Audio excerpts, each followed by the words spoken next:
সরকারে অতি যত্ন নেই আমগর এই ঘরগুলো দিছে, আমগর নাই থার জায়গা মাথা ঠেকানির জায়গা সরকারে দেখে আমগর ঘরগুলো দিছে। এই ঘরগুলোর মধ্যে কিছু লোক আমরা থাকি আর কিছু লোক মনে করেন যে চলে গেছে। আরো কত ভূমিহীন আছে তা ঘর দিলে তারা তো থাকতে পারে, সরকারে এটা উদ্যোগ নিতে পারে না।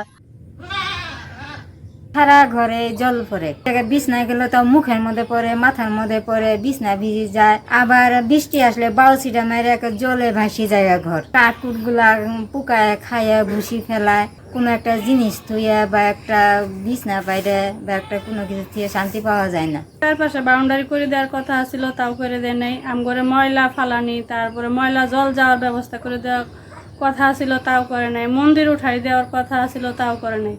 এখন আমরা ময়লা জলগুলি যে কই ফালাই, চারপাশে খেতেলারা ময়লা জল ফালাইতে দেয় না। এই ঘরগুলোতে এখানকার অর্ধেক মানুষ গেছে গা। এই ঘরগুলো এখানকার জাগর ঘর নাই, ঘর দিলে তো ভালো হইলো। 10টা ঘরের মধ্যে 7টা ঘরের লোক আছে আর 3টা ঘর নষ্ট হয়ে আছে। খানো শুনে না, চক্ক দেহে না, ওই বুড়িটা উনুই থাকে।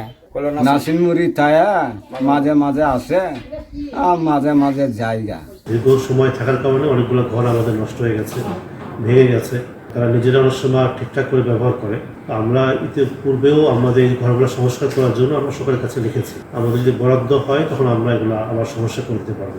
বাস্তবতা হচ্ছে অনেক সময় দেখা যায় যাদের নামে ঘর বরাদ্দ দেওয়া হলো, হয়তো পরবর্তীতে ঢাকা বা অন্য কোথাও যায় কাজ করে, তখন এই ঘরগুলো তালাবদ্ধ করে চলে যায়।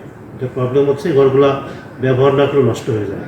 তা আমরা যদি এরকম দেখি যে ঘর নষ্ট হয়ে যাচ্ছে, বরাদ্দপ্রাপ্ত ব্যক্তি বসবাস করে না, এবং একই সঙ্গে আমাদের ওখানে মানে বসবাস করার মতো গরিব লোক, ঘরবিহীন লোক আছে, তাহলে আমরা এগুলো চেঞ্জ করে দেওয়ার চেষ্টা করবো, নতুন করে লোক ঘর ব্যবস্থা করবো।